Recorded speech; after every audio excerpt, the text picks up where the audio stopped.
Okay, this is video 2. We're going to look at the data stream.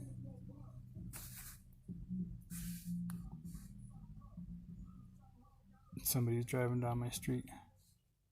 So when I switch between these, I can pick what I want to do. And it says it has special tests, so we'll see what kind of functional tests it has. And we're going to view the entire data list.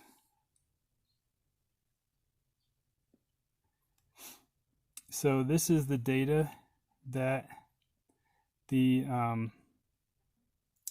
PCM can see, and it's going to start with all the monitors.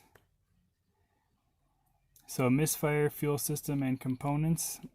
It has that, but it hasn't run because it's key on, engine off. The misfire monitor is complete, or it doesn't have it. Fuel system is complete. Component is complete, or it doesn't have it. Catalyst is not complete.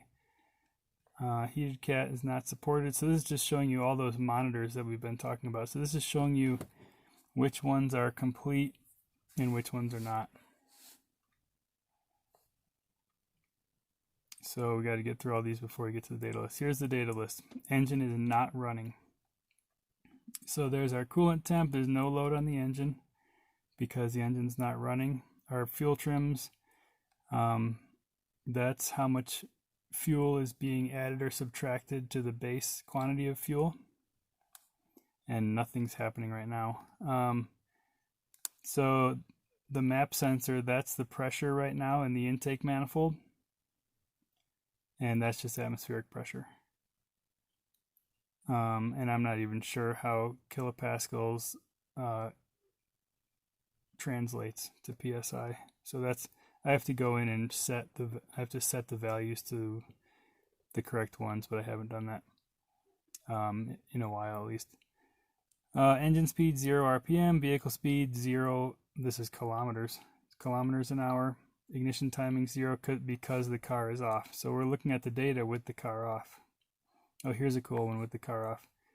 Throttle position 18% is closed throttle. So now, putting my foot on the pedal. Oh, you can't see my foot. I'm going to press down on the pedal, and we'll see what happens to throttle position.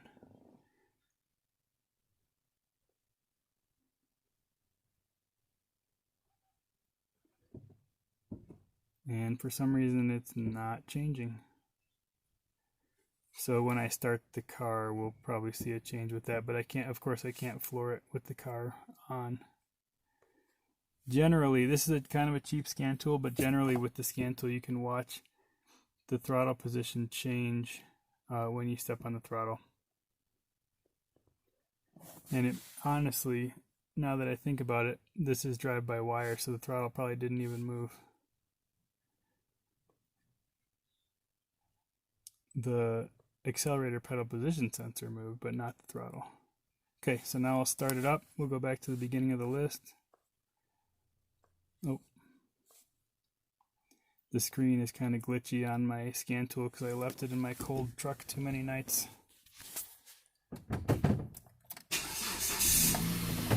Okay. So now we can see our calculated load is almost 30%. The temp will continue to climb because now the engine is running. Short-term fuel trim is 0 because the O2 sensor is unplugged. And long-term is just kind of sitting at that percentage. Our map changed because we started the engine, so the pressure is now lower because there's a vacuum. There's our engine RPM. Vehicle speed is 0 because I'm sitting in my garage. Ignition timing, if I rev it up, the timing will increase. Intake air temp, the temperature of the air coming in. Throttle position, now we can see throttle position, so when I rev it up, throttle goes up. I don't want to rev it up too much, my neighbors will think I'm crazy. Let's see, O2 sensor, bank 1, sensor 1. I'm not sure why it's reading that because it is unplugged. So I'm not 100% sure on that. And then that's my data list. If you had a better scan tool, more expensive scan tool, your data list will be a lot more impressive. But that's all we get with this one. But the data list is really, really important because when you're trying to figure out a problem on the engine, the data list is the eyes and ears for you to figure out what's going on with the engine.